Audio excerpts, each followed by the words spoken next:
Yo, what's happening, YouTube? Afro Cuban here, and I'm back with another video of building my cinematic universe. Now, for those who don't know, this is a video series on my YouTube where I essentially create my own cinematic universe from scratch. In other words, this is what my DC cinematic universe would be like. Meaning that if I was the one in charge of running a DC cinematic universe, these are the movies that I will put out, and these are the stories and character arcs that I will tell. Now, just for the record, these are all my original script ideas and story ideas. Dramatic and heartfelt stories that cohesively connect and span across multiple arcs and phases, just like the real life MCU and DCU. But now that the intro is out of the way, without further ado, let's get into my next script. Okay, so we are now entering the fourth movie of Phase 2, and this is where I would finally introduce Aquaman. Now, Aquaman is the current king of Atlantis, and his movie is very important because we learn something very interesting about Atlantis that ties back to Darkseid. But we'll get to that as the script plays out. So, okay, Act 1. Now, when the movie first starts, we first open up with a prologue scene. For the very first time in my universe, we get a brief look at Apocalypse, and we see Steppenwolf and Desaad arguing. Desaad is scolding Steppenwolf for his recent failure of capturing the Mother Box on Earth. Steppenwolf is pleading his case and saying that it wasn't his fault.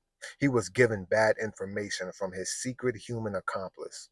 So Desaad orders Steppenwolf to summon this mystery human to Apocalypse so he can suffer the consequences. So that's when we see Steppenwolf leave through a boom tube. And then a few moments later, Steppenwolf returns. And when he comes through the boom tube, we see him with Maxwell Lord. So it appears that Maxwell Lord was Steppenwolf's secret human accomplice this whole time. And when Maxwell comes through the boom tube, he immediately apologizes for any inconveniences he may have caused when he gave Steppenwolf bad information on the mother box. But then Maxwell says that he has his own informant with good intel on the exact location of the mother box, and they are working on retrieving it as they speak. But then that's when Desaad, Steppenwolf, and Maxwell Lord all put their fists over their chests and kneel. Desaad then whispers, "We await your next command, my lord." And then the camera pans around, and that's when we see Darkseid. He was standing there the whole time with his back turned. Darkseid slowly turns his head as his eyes begin to flame up, and that's when the screen fades to black. So now we transition to Atlantis, and as the screen is blacked out, we then hear a voiceover monologue. This voice is telling us the origin story of Arthur Curry, aka Aquaman. We hear this voice explaining how Arthur became king of Atlantis. So the story starts off with the first Atlantean war that took place over 30 years ago. So the royal palace gets attacked by enemy forces, and the king and his wife and their son are all taken hostage and held against their will. But then we find out that it was actually the son of the king, Prince Orm, who at this time is only about 10 years old, who was the one who staged and orchestrated this attack against his own family so that his parents will be killed and he will become the new king. So Orm walks over and kills his own father. But then, before he can get to his mother, she breaks free and fights her way out and escapes the palace. The queen then goes into exile and flees to the surface to live on land with normal humans. And over time, the queen eventually finds a new love and settles down with a fisherman by the name of Tom Curry. And eventually, they have their own son, Arthur Curry, half human and half Atlantean. And together, they live in peace. But several years later, when Arthur is a young adult, we find out that Orm, who is now the current king of Atlantis, finds out where his mother has been hiding and sends several soldiers to kidnap her. So Atlantean soldiers break into Tom Curry's home, and a big fight breaks out between the soldiers and the former queen, and eventually they overpower her and take her away. Tom Curry also gets injured during the battle, so now Arthur is fueled by anger and sets out to find Atlantis and save his mother.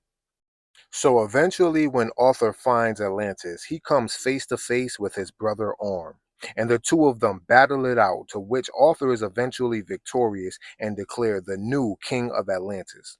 Arthur has his brother Orm locked away in a prison and sets his mother free, and she leaves Atlantis to go live a normal life with her new husband Tom Curry. And that is how Arthur became the new king and took the mantle of Aquaman.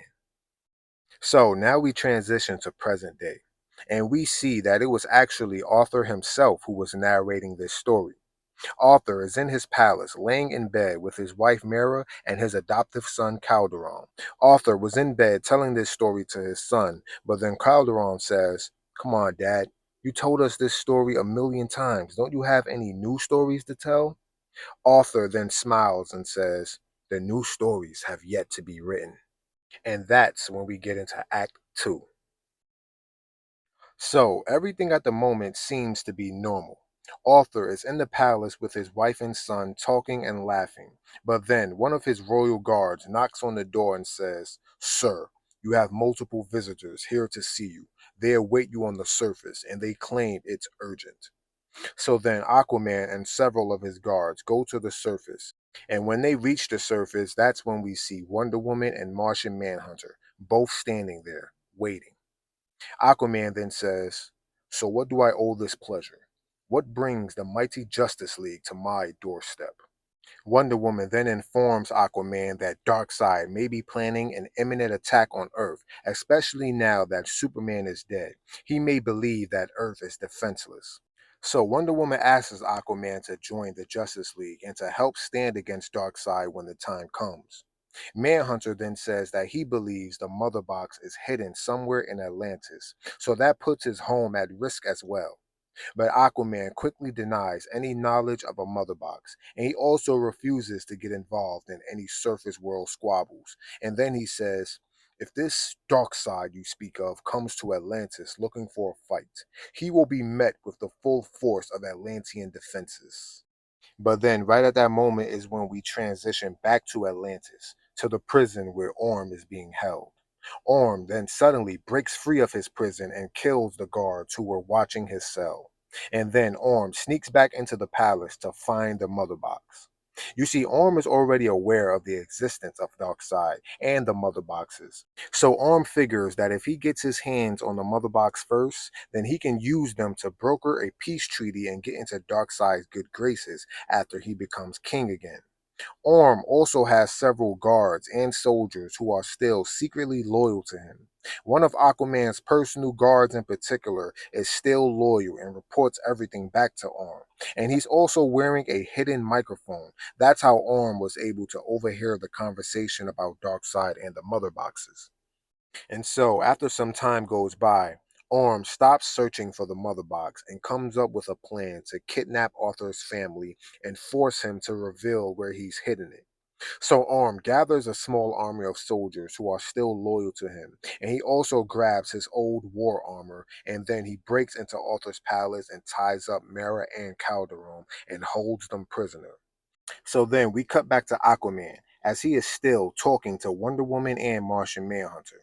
But then several Atlantean soldiers come out from the ocean and they rush over to Arthur and say, "My king, I regret to inform you, but we've gotten word that your brother has escaped from his prison and he has kidnapped your family.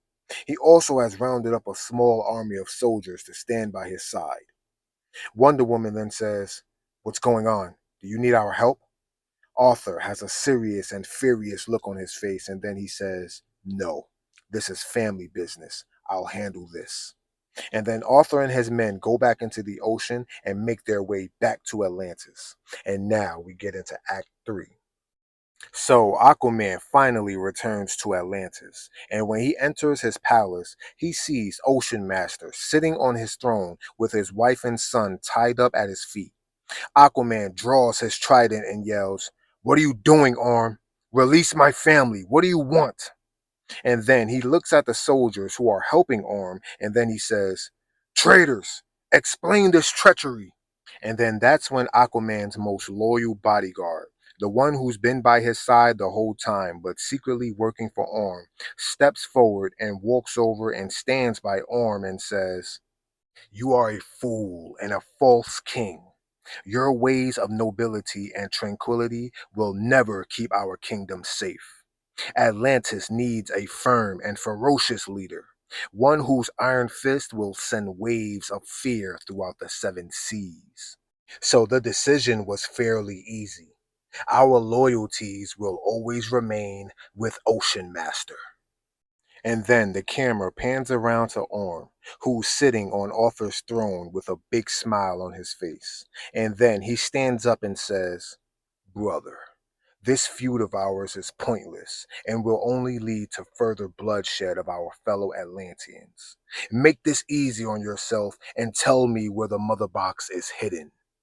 Aquaman doesn't say a word. He just has a furious look on his face. And then he yells and charges in with his loyal guards. And they rush in and start fighting against Ocean Master and the disloyal guards. And they all engage in a huge battle inside of the palace. The battle is so intense that the palace begins to get destroyed from all of the fighting.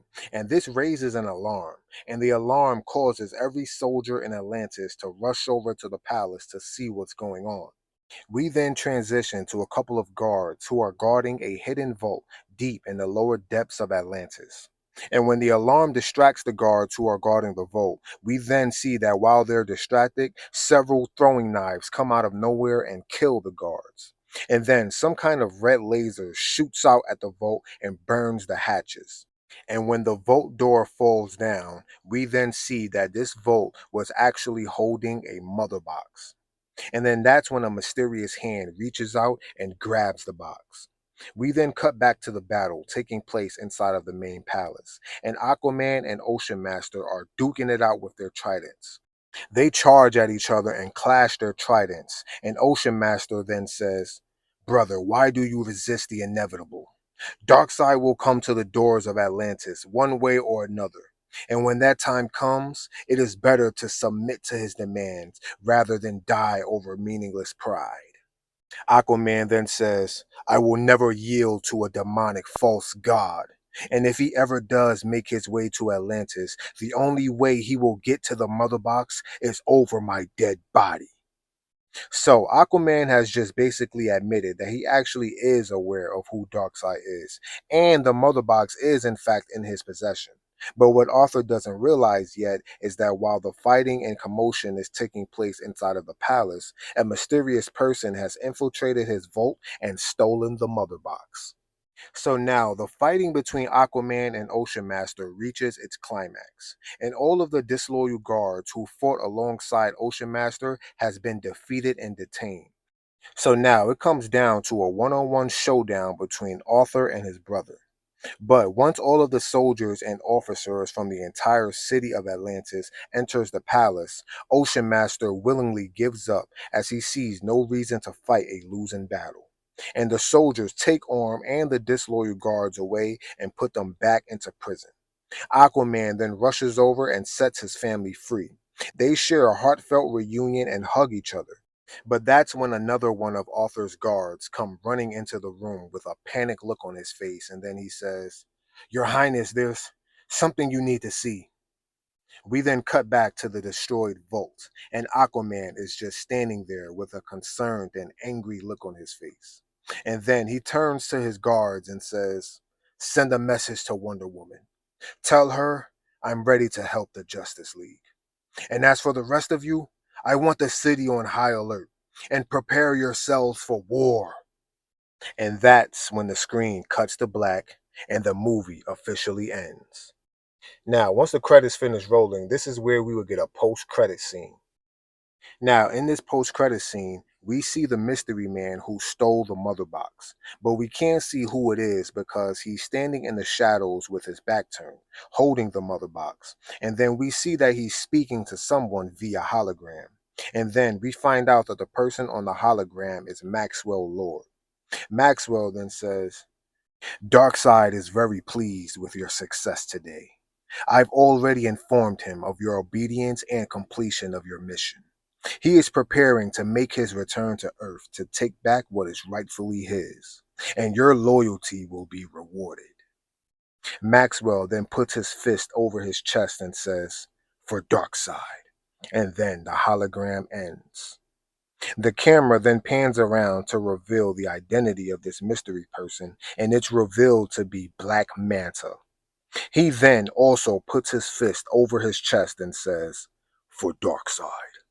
And that's where the movie officially ends. And okay, so that would pretty much wrap up my Aquaman movie. And seeing as we are now in the middle of phase two, this is where the story revolving around Darkseid and the mother boxes will start to reach its boiling point. Now, although this is an Aquaman standalone story, we will mostly just see Arthur protecting his family and facing off against his brother. But I will also sprinkle in little information that fills in what's been going on with the mother boxes. And as we just learned, the mother box that has been hidden on Earth has actually been in possession of Aquaman, hidden in Atlantis this whole time.